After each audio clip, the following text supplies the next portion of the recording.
உங்களுடைய மனசில் எப்போதுமே ஒரு தாட் ஓடிக்கிட்டே இருக்கா?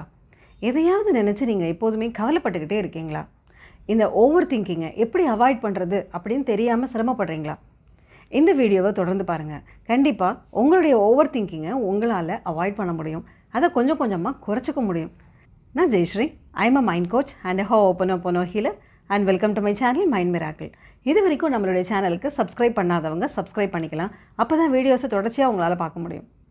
சரி, முதல்ல ஓவர் திங்கிங்னா என்னன்னு பார்த்துடலாம்.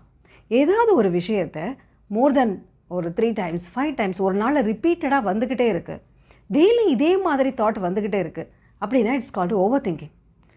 ரெண்டாவது, இந்த ஓவர் திங்கிங் எதனால் வருது அப்படிங்கிறதோட ரூட் காஸ் என்ன அப்படிங்கிறத பார்க்கலாம். உங்களுடைய லைஃப்பில் சில விஷயங்கள், உங்களை மறக்க முடியாத சில விஷயங்கள் நடந்திருக்கலாம். ஏதாவது பாஸ்ட் பிட்டர் எக்ஸ்பீரியன்சஸ் ஏதாவது இருக்கலாம், பாஸ்ட் ட்ராமா ஏதாவது இருக்கலாம், ஏதாவது ஒரு பிட்ரேயலோ ஏதோ ஒரு மனசை வருத்தப்பட வச்ச நிகழ்ச்சி ஏதாவது நடந்திருக்கலாம், இல்லை யாராவது சொன்ன வார்த்தையை உங்களால் மறக்க முடியாமல் இருக்கலாம். ஸோ உங்களுடைய பாஸ்ட் எக்ஸ்பீரியன்சஸ்லேருந்து இந்த ஓவர் திங்கிங் அப்படிங்கிறது இருக்கலாம். இல்லைன்னா சில சமயங்களில் உங்களுடைய ஃப்யூச்சரை பற்றின ஒரு கவலை எப்போதுமே இருந்துகிட்டே இருக்கலாம். So either about the past or about the future தான் மோஸ்ட் ஆஃப் த டைம் எல்லாருமே அந்த ஓவர் திங்கிங் அப்படிங்கிறதுல அந்த ட்ராப்பில் சிக்கிக்கிறாங்க. சரி, இந்த ஓவர் திங்கிங் இதனால் முதல்ல என்ன ஆகும் அப்படிங்கிறத பார்த்துக்கலாம். ஒரு விஷயத்தை ரிப்பீட்டடாக நினச்சிக்கிட்டே இருக்கப்போ at the end of that thought எந்த மாதிரி ஃபீலிங் வருது? மனசில் சந்தோஷம் வந்துடுச்சுன்னா நோ இஷ்யூ. அதே சமயத்தில் ரொம்ப நம்ம எக்ஸாஸ்டடாக உணர்கிறோம், ரொம்ப வருத்தமாக உணர்கிறோம், ரொம்ப கில்ட்டியாக ஃபீல் பண்ணுறோம் அப்படின்னா அந்த ஓவர் திங்கிங் அப்படிங்கிறது நம்மளுக்கு தேவையில்லாத விஷயம் தானே. சரி, இந்த ஓவர் திங்கிங்னால வேறு என்னெல்லாம் நம்மளுக்கு ட்ராபேக்ஸ் வரும், வேறு என்னெல்லாம் ப்ராப்ளம் வரும் அப்படின்னு சொன்னால், முதல்ல இந்த ப்ரெசன்ட் மொமெண்ட்டை நம்ம லூஸ் பண்ணிடுவோம். இன்றைக்கி செய்ய வேண்டிய வேலைகளை நம்ம மிஸ் பண்ணிடுவோம். அப்போ எதிர்பார்க்குற மாதிரி நம்ம எல்லாத்தையும் சரியாக செய்ய முடியாது, நம்ம எதிர்பார்க்குற விஷயங்களையும் நம்மளால் ரீச் பண்ண முடியாது. இது ஒன்று. ரெண்டாவது, இந்த either about the past or about the future நம்ம யோசிக்கிறப்போ நம்மளுக்கு ஒரு சந்தோஷம் வரல அப்படின்னா வி லூஸ் ஹாப்பினஸ். ஸோ இந்த மொமெண்ட்டோட சந்தோஷத்தையே நம்ம மிஸ் பண்ணிடுவோம். மூணாவது என்னென்னா, இதனால் ஃபேமிலிக்குள்ளார நிறைய டிஸ்டர்பன்சஸ் வரலாம். அடுத்தது, இந்த எந்நேரமும் ஓவர் திங்கிங் இருக்கிறப்போ மனசில் ஸ்ட்ரெஸ் அண்ட் ஆன்சைட்டி அதிகமாகுது அப்படின்னு சொன்னால் கண்டிப்பாக நம்மளுடைய ஹெல்த்தும் அஃபெக்ட் ஆக ஆரம்பிக்கும். ஸோ இத்தனை விஷயங்கள் இந்த ஓவர் திங்கிங் அப்படிங்கிற விஷயத்தினால வர ஆரம்பிக்குது. சரி, இந்த over thinking either about the past or about the ஃப்யூச்சர்னு சொன்னோம்.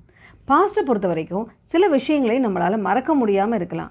நான் சொன்ன மாதிரியான இமோஷ்னல் ஹர்ட்ஸ், ஒரு பிட்ரேயல், ஒரு டிஸப்பாயின்மெண்ட், ஏதோ ஒன்று வாழ்க்கையில் நம்மளால் மறக்க முடியாத நிகழ்ச்சிகள் நம்மளுடைய ஆழ் மனதில் பதிஞ்சு போயிருக்கும். ஏன் அப்படின்னா, நம்ம டே டு டே அதை பற்றி நம்ம நினைக்கலன்னா கூட அது மனசுக்குள்ளார அது ஹீல் ஆகாமல் இருக்குது. அதாவது அந்த விஷயத்தை நம்மளால் ஏற்றுக்க முடியல, அதை சரி பண்ணிக்க முடியல அப்படின்னு சொன்னால் இட் இஸ் நாட் ஹீல்டு அப்படின்னு அர்த்தம். ஸோ இந்த அன்ஹீல்டு விஷயங்கள் இருக்குது இல்லையா, இதுதான் நம்மளுக்கு அதிகமாக ஓவர் திங்கிங்கை உண்டாக்குது. சரி, இதை எப்படி அவாய்ட் பண்ணலாம் அப்படிங்கிறதையும் பார்க்கலாம்.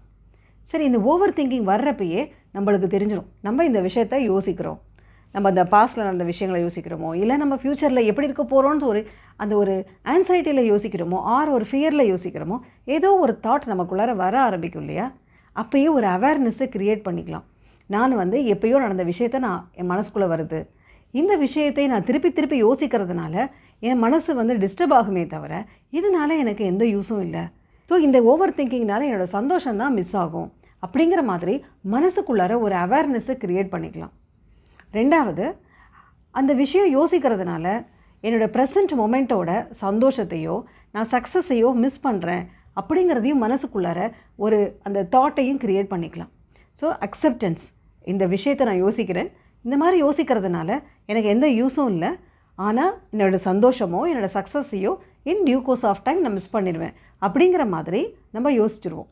ஸோ அப்படி யோசிக்கிறப்போ it creates an awareness in our mind.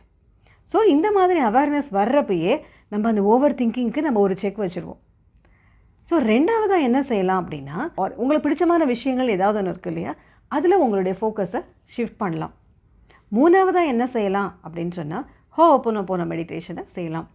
ஹோ ஓப்பனோ மெடிடேஷனில் இருக்க அந்த 4 phrases, I am sorry, please forgive me, thank you and I love you அப்படிங்கிற 4 ஃப்ரேசஸை தொடர்ந்து சொல்கிறப்போ அந்த ஃப்ரேசஸோட பாசிட்டிவிட்டி மனசுக்குள்ளே இருக்கிற அந்த அன்ஹீல்டு, அந்த பாஸ்ட் ட்ராமாவாக இருக்கட்டும், பாஸ்ட் எக்ஸ்பீரியன்ஸஸாக இருக்கட்டும், அதை ஹீல் பண்ண ஆரம்பிக்கும்.